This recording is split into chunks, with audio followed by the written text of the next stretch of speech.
Well, good evening, everyone. I'm Father Gerry from the Newman Center at San Luis Obispo, and I'm here with my two partners, colleagues that we've been meeting the last couple of times together, Matt Tabor and Betsy McDonough, and we've invited another member of our Newman community here at San Luis Obispo to be with us this evening, and that is Zach Noyes. Zach, welcome.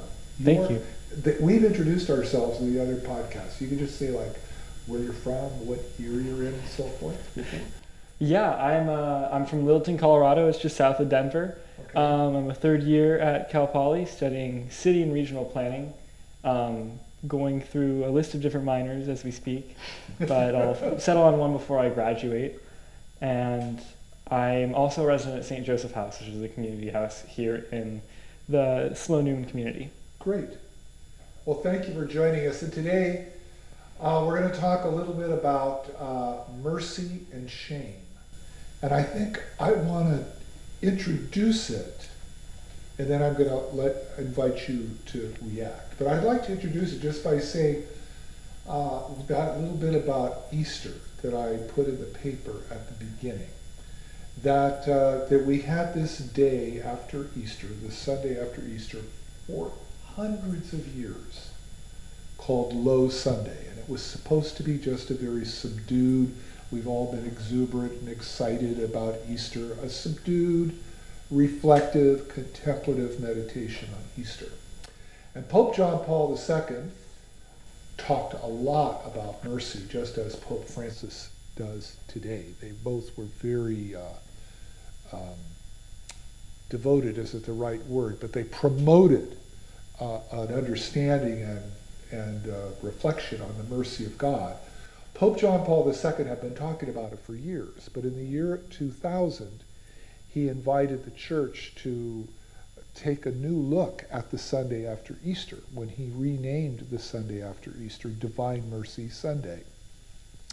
And this is what kind of prompted me to open this topic up, because in the notion of Divine Mercy Sunday, Pope John Paul and others, but he was the promulgator of this, was inviting us to see deeper aspects or broader aspects of the resurrection of Jesus, that this was certainly a return to life from death, but that there was even more to it than that.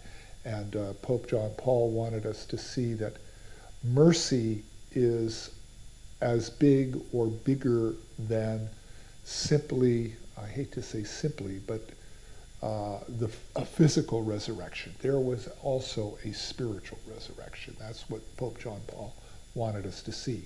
So that's my little introduction. There's a lot more here, but maybe you want to tell me, Matt or Betsy or Zach, and I don't need to moderate all of this. We can kind of get into a discussion here.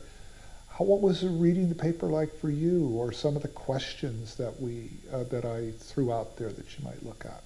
And I'm going to stop for a minute because I talk too much, and let you guys have a shot at this.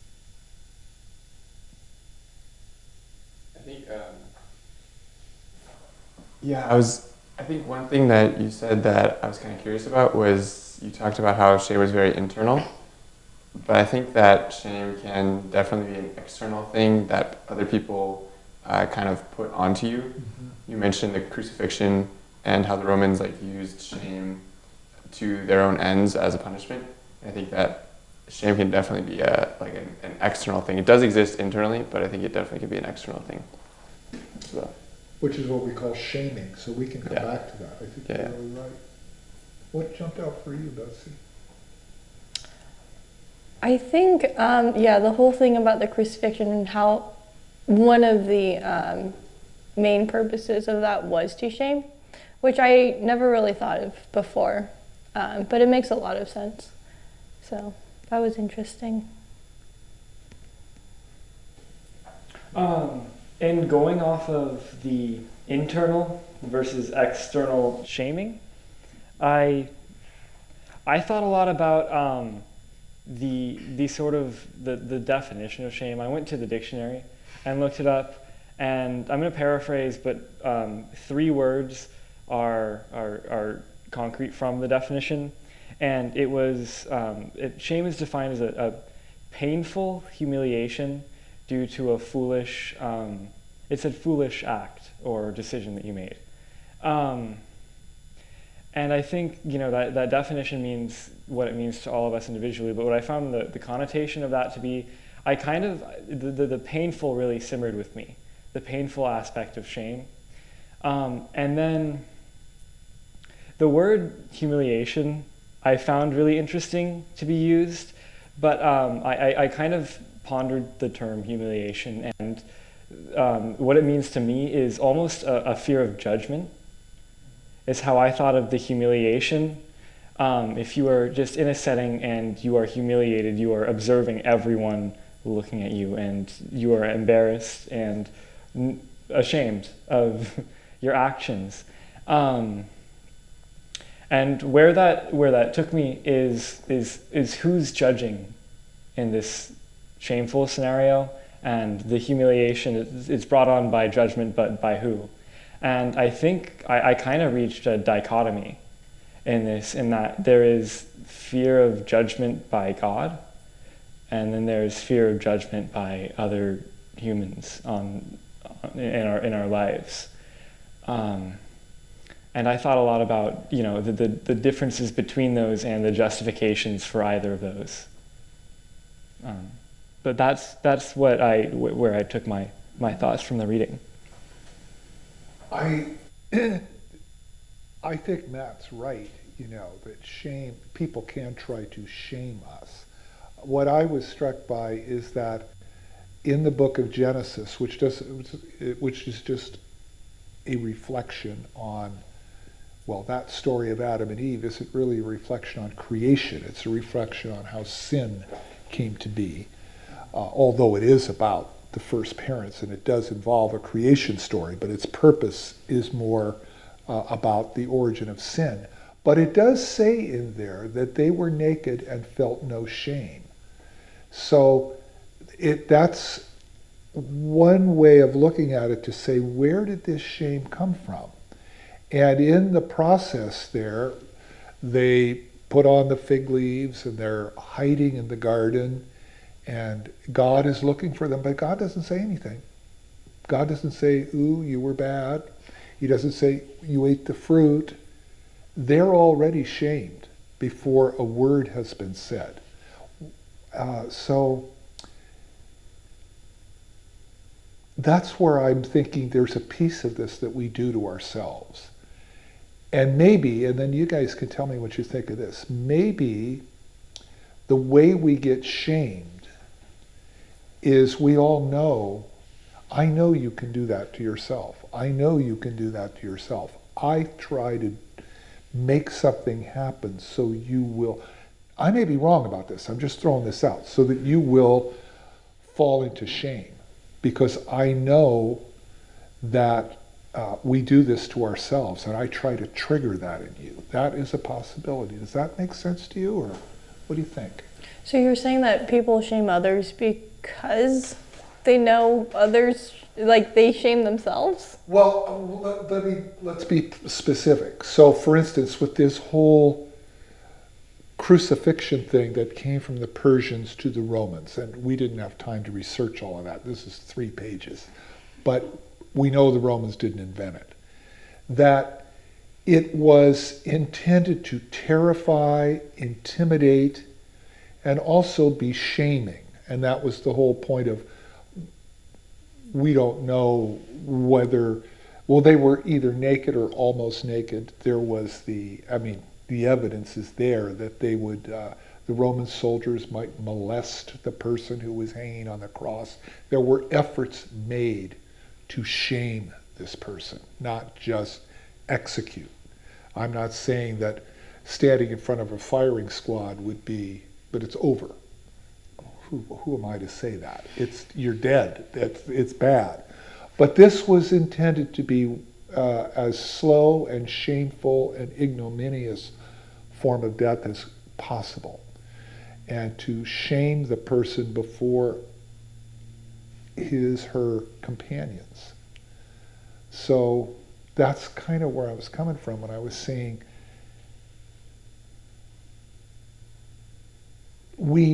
Adam and Eve's story is an example of nothing was ever said, and they were already ashamed. God had never said a word, like you did what I asked you not to do. And they were already ashamed. It came from somewhere inside them anticipating what might be said. What do you think? I think that a purpose for external shame is to try to inspire internal shame, for sure. And that internal shame can definitely exist without external shame, that you just do to yourself. As far as kind of what is shame, because you kind of were talking about where does that come from and what that does to you. Is that kind of mentioned the humiliation after something that you've done wrong or some type of foolish act? And I think a distinction can be made between guilt and shame, because I think guilt, they both come usually after something that you've done foolish, say, to use your words. I think the difference between those two, though, are that guilt recognizes the gap between who you're called to be, the greatness that you're called to versus what you are right now, whereas shame just kind of says that there's no gap, and where you are right now, the brokenness that you are right now, is where you, that's it. You can't go any further than that, and that you are a broken human being who can't get any better. And so I think when people shame us, they are saying that we can't get any better, there's no hope or no wish for more from us. They just want to totally destroy us, kind of through crucifixion, say. Whereas, and then same with ourselves, when we shame ourselves, we're saying that there's no hope for us for something greater. Whereas guilt hopefully can inspire change because it recognizes the gap and hopefully can move towards closing that. How do you experience shame? What does it feel like? What is I wrote a little thing. I'll say what mine, but I invite you to share yours. I said, I experience shame like a voice that I have known for years. And I call him, because I'm male, the critic, okay? And he's always evaluating how I am doing. He's always evaluating how people react to me.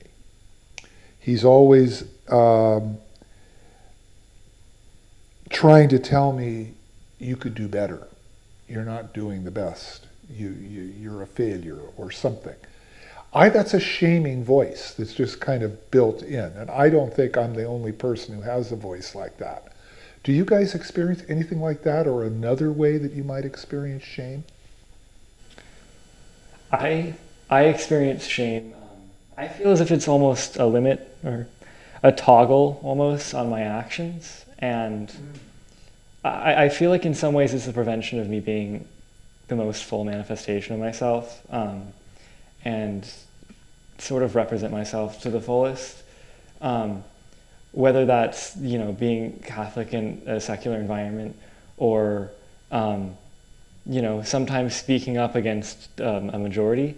I think shame is used as a tool to subdue, and it represents itself sometimes as me being cautious and self-conscious about what I am saying and doing in an environment. And I think that's not the ends of it, but that's the external shame we're kind of talking about, but pushed into an internal shaming. It's self-limiting in a sense. Sounds like it's almost like fear of external shaming more than the external shaming itself. Yeah. Fear of speaking up, you haven't spoken up yet, so they haven't shamed you yet. Right. So it's the fear of the external shaming versus just the shaming itself. I could be laughed at. I see that's a good example, It's kind of almost similar to how you were talking about guilt, and how you're recognizing the gap between who you are and who you should be. With shame, maybe you're recognizing the gap between who you are or who you want to be and who everyone is around you. And you feel the shame because there is that gap, I don't know. That's kind of what it sounds like. Yeah, and it's interesting too though, because that guilt versus shame kind of dichotomy, it shows it does show a growth from guilt, right?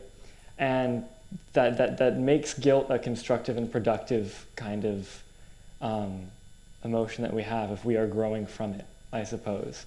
And the way I was thinking about this, I wasn't using the word guilt, I was using the word failure, and how failure is like you recognize that you didn't live up to the actions or thoughts that you should have been.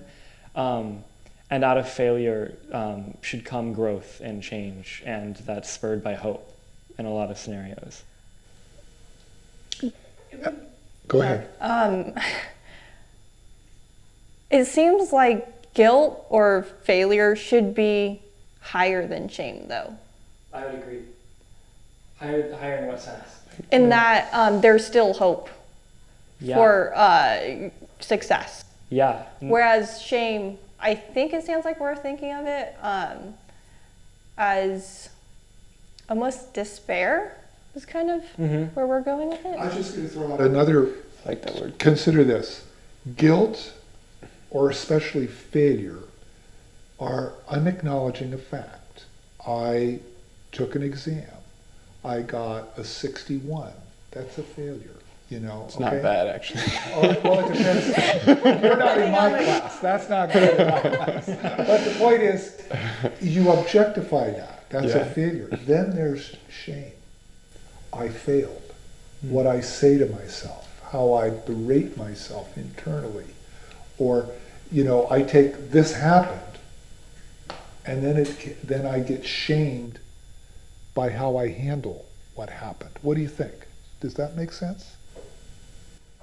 We're saying that shame is like unnecessary, kind of, and Well, I'm saying it's like an emotional reaction. That the failure or the guilt is there, and you can say it happened, or you can say I'm a horrible person because it happened. I am stupid because I got, we'll go lower than 61, because I got 32, you know, or whatever. That's all right. But the point is, then I start shaming myself rather than just acknowledging I failed that test, or I failed my friend who needed my help, which is as serious but different than failing a test. But then I can say, I failed my friend, therefore I'm kind of a worthless person. I can't be counted on. I'm really not any good. I don't have virtue. So is there a difference between shame and despair? Because that sounds a lot like despair. Oh, it could, yeah, I agree. You could be expressing shame in despairing language, yes. Okay.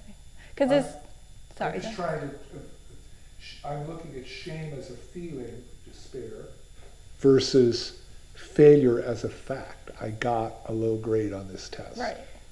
I told my friend I would pick her up after work, and I didn't show up, and she had to take the bus home, and it ruined her day or something.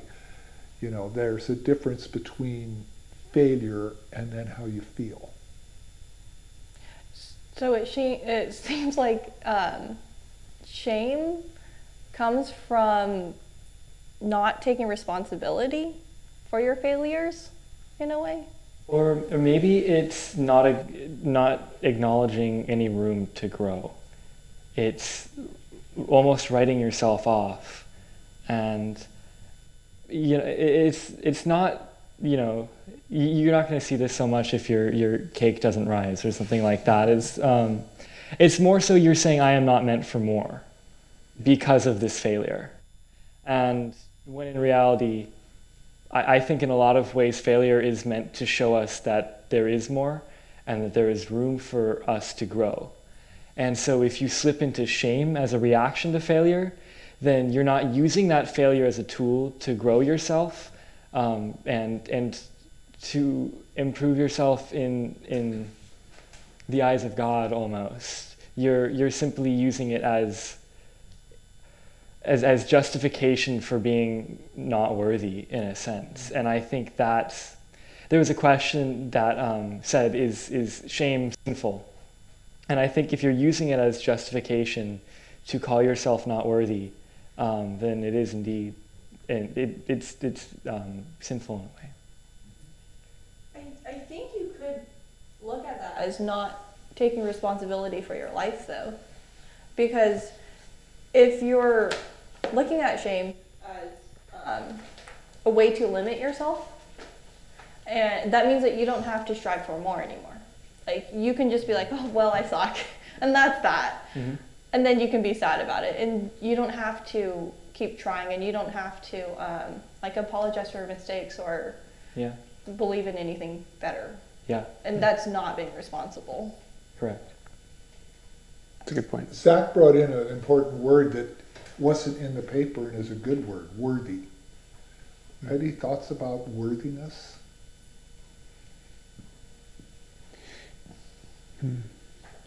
I used, to be worthy is to not deserve more. I guess to be capable of God's love, maybe in this context. Yeah. And so I guess in this context, to be shameful of yourself and to think that you're not worthy is to go back to what Zach said, to say that you're not worthy of God's love, or that you're not capable of receiving God's love, and being who you're meant to be. Because we aren't, I've said this, and you've probably heard me say it, we can't make ourselves worthy. We can't. This is a gift that we're given. But it's also possible that we're always worthy.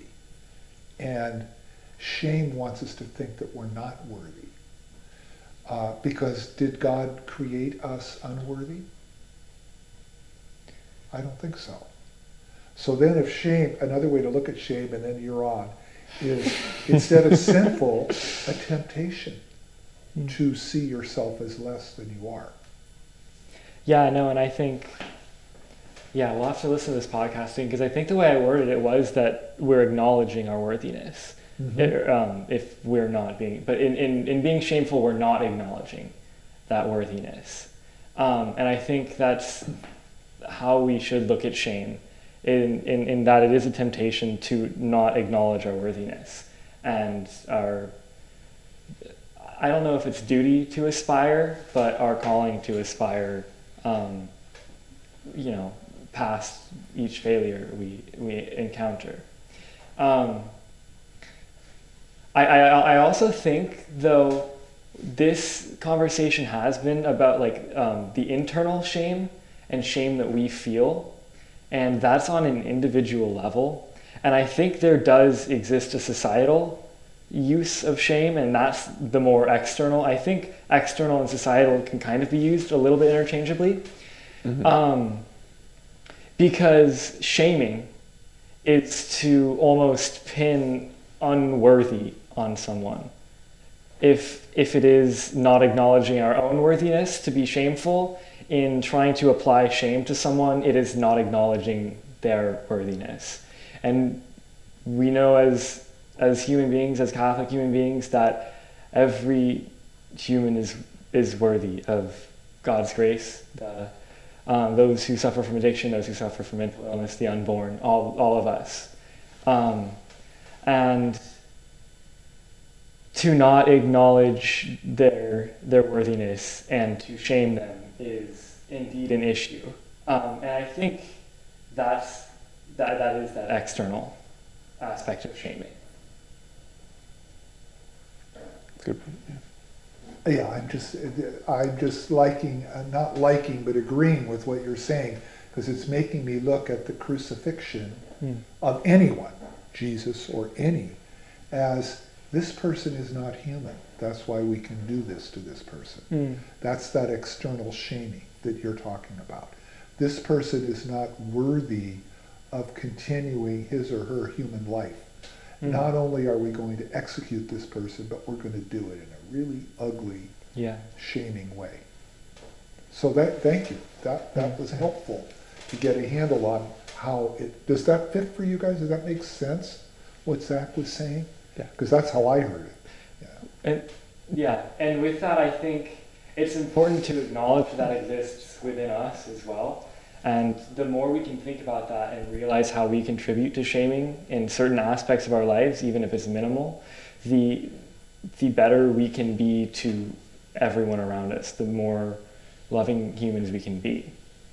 But I also think that all of us deal with external shame put on us, and understanding that and being able to identify that is critical, in a sense, to being able to not slip into internal shame, you know.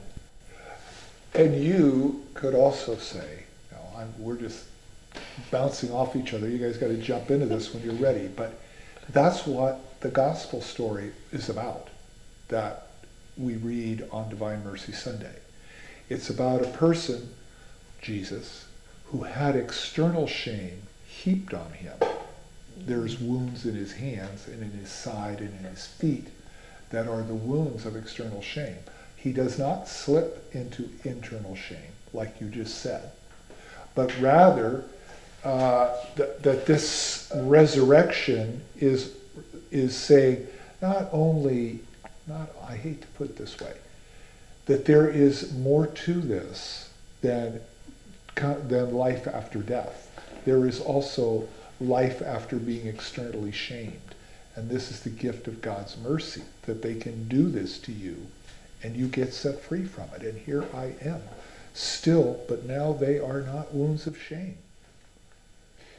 Yeah, and I think when Zach, you said you were talking about how we play a part in external shaming of others, I think, like, how do you actually, like, conscientiously avoid that, and how do you kind of right your actions? And I think it comes down to, as far as just like the external shaming, it comes down to how you think, like your general operating system towards other people. And based on what we've been saying about how shaming is kind of like an inhumane way to look at somebody, I think it's just to kind of like fix your role in the societal shaming or their external shaming. I think it's just kind of like a deep appreciation, not just like a knowledge, but like a deep appreciation and understanding and love for the humanity of everybody. Yeah. And hopefully that removes the shame. As far as internal shaming, there's similar themes there of like we're really trying to appreciate your humanity. As far like I think there can be like talk of like more than that too. Whenever I do something like I regret, like to talk about the specifics, I guess.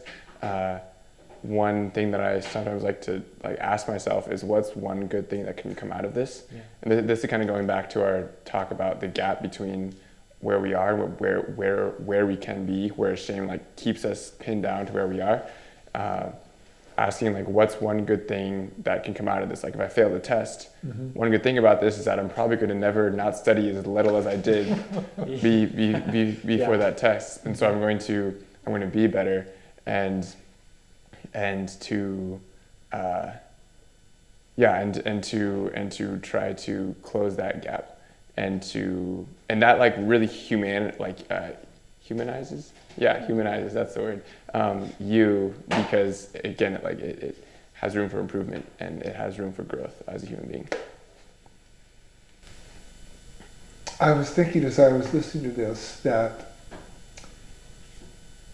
the internal experience, which is when this happens to me and I berate myself, kind of breaks down my sense of my own worth. Yeah. And that makes it, I think, easier, or it's just kind of like second nature than to slip into shaming somebody else on the outside. Because I'm worthless, so are you. I don't actually say that. I just treat you that. In some ways, I think when you shame somebody else, you're just treating that other person the way you treat yourself. That's what I think it is. So then if we're looking at an antidote to shame, in a way. Pardon me. I'm dropping stuff this week. Go ahead. It's okay. Because, so when we're talking about shaming other people and how we fix that, I suppose, we want to humanize them, which is focusing on love. And I think maybe we should, it's just in general, we should be thinking of it as focusing on God's love, Mm-hmm. because then that ties into internal shame, because it's harder to love yourself because you don't really see yourself as like a separate person. But if you focus on God's love, then you, I think, start to realize your worth more, in a way. Not really sure if there's like a but general. You're moving us in the right direction. What? Because you said, what is the antidote to do? What's the move you make if you are shaming yourself to break the cycle, so you don't shame yourself and then say transfer to others? Right. That's the question. Because, I mean, I think of shame, I think, as like a lack of love in a lot of ways. When we're shaming others, it's because we don't love them enough. And if we shame ourselves, it's because we don't love ourselves enough. Yeah. And I think if we're talking about love, in a way, when we shame ourselves, we're not accepting God's love, because God knows that we're worth more and He believes in us. And by allowing us to shame ourselves, we're kind of rejecting that. Yeah, I think shaming ourselves is definitely a lack of both receptive love of God's love and giving love of ourselves. Yeah. But giving love to ourselves is a lot. It's Yeah. difficult.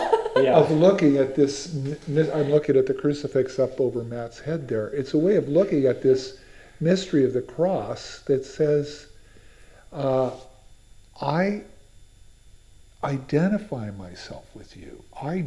This is what the incarnation is. I become one with you in everything, including the way you shame yourself and other people shame you, and you shame other people. I join you in even this grotesque behavior, and through love and mercy there's a way out.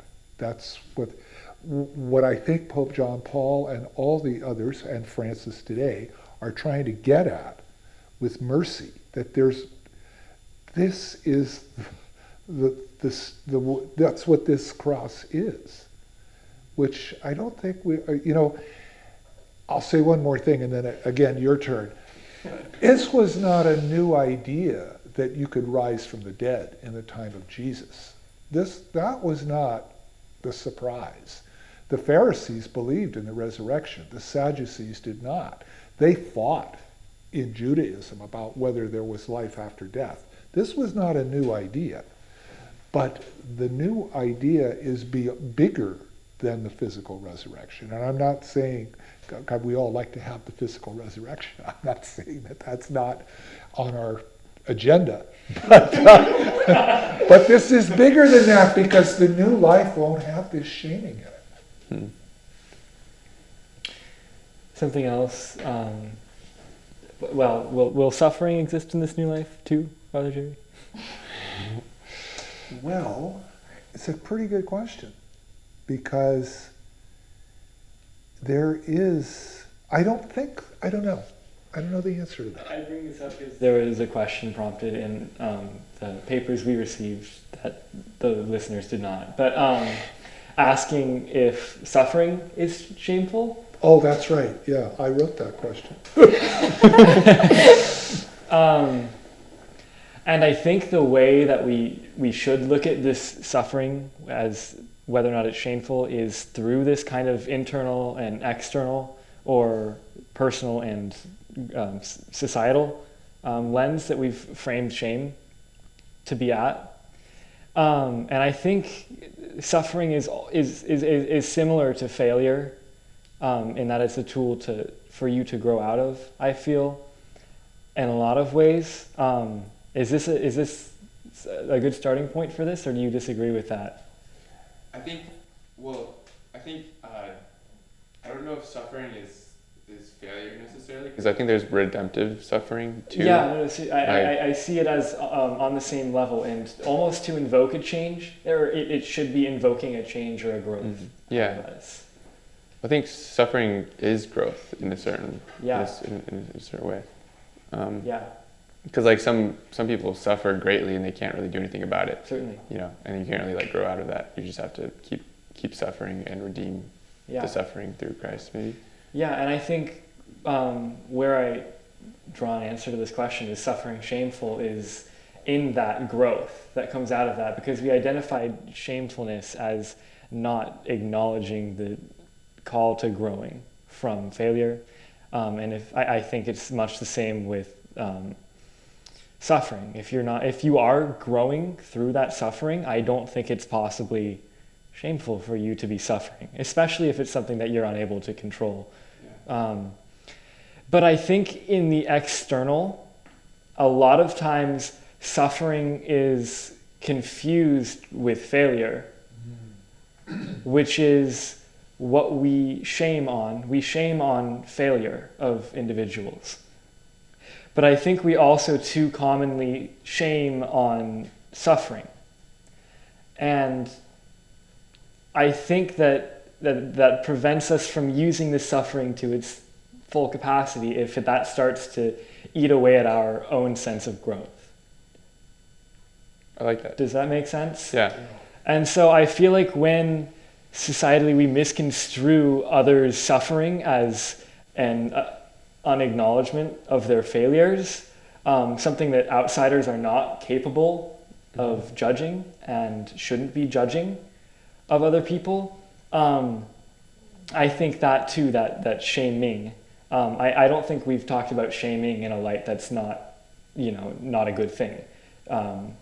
But yeah, that's where I draw my line with this conversation. No, and I think we might be at a point where I think we're opening things up more here rather than kind of tying them up, and that's okay. Maybe we need to have another conversation about this at a future time.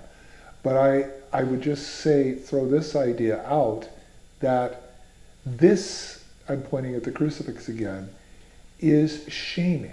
It is an attempt to say that this person's life was worth nothing, and therefore that's why he deserves that. Mm-hmm. And go ahead, Zach, you want to jump in on that? But to Christ, that's suffering. Right. Oh, yes. Yeah, absolutely. So, yeah. I mean, that's the exact kind of tangent that I'm trying to draw from this, is that we shame on suffering too often. Yes. And maybe that's a good antidote, is to just expose this kind of shaming on suffering rather than shaming on failure, neither of which is acceptable. One of which is kind of shame, is that, inaction on failure. But shaming suffering is something that cannot be controlled or changed. And examples would be obese people. We Certainly. shame them. They're suffering. Certainly. And we say it's your fault. Well, who knows? Are you genetically disposed? Do you have a disease? We don't even want to know that. We just decide you don't look good. So we shame that kind of situation. Mm-hmm. Mm-hmm. I just want to say I think probably we might need to tie this up a little bit for tonight, and then maybe this is a topic we should return to and kind of take a little time on this and see what more we want to say about shame, suffering, shaming. Anybody have another thought about where we could go with this in the future? Those are thoughts that occur to me. We haven't really talked about mercy very much. And we haven't really got to mercy. Yeah. No, Right. we didn't. Yeah. Except when we talked about love. We are skirting around the term mercy Right. there. Yeah. But Pope John Paul and Francis used the term mercy, so it'd be nice if we could move in that direction with this too. But definitely in light of shame and suffering. That's how they're getting there. How Jesus was the one who was shamed. And if you're experiencing being shamed, he even joins us in that. So what do you think? Are we, is this good for tonight? Yeah, I think that would be really good to talk about mercy as well, more. Yeah. I think my last thought with shame specifically is just to kind of put the nail on the head of like almost how ugly shame is. Mm-hmm. I think in Judith there was passage where the Assyrians were like plundering, and one of the lines said that they turned the beauty of the city, they turned its beauty into shame. And so like it was basically saying that the shame is ugly. And I think that it kind of like ties up our kind of thesis is that shame is not good. No. And shame is ugly, and shame isn't of God. And it makes the city ugly, and it denies the humanity of a person. Right. If you're shaming Lots a of person. people. Yeah. Yeah. So Okay. Well, I want to thank you all for coming here tonight, for reading the paper, and I think there's more we can say about this. So maybe we can return to this topic in a couple of weeks. What do you think? Would you be up for it? that'd be fun. I'd be happy to do so. Yeah. Okay. That's an invite. Oh, yeah, you'll get invited. Well, thank you very much for the Thanks, time. Father Thank Gerry. you, Zach. Thank you, Matt. Thank you, Betsy. Have a good rest of the evening. You too.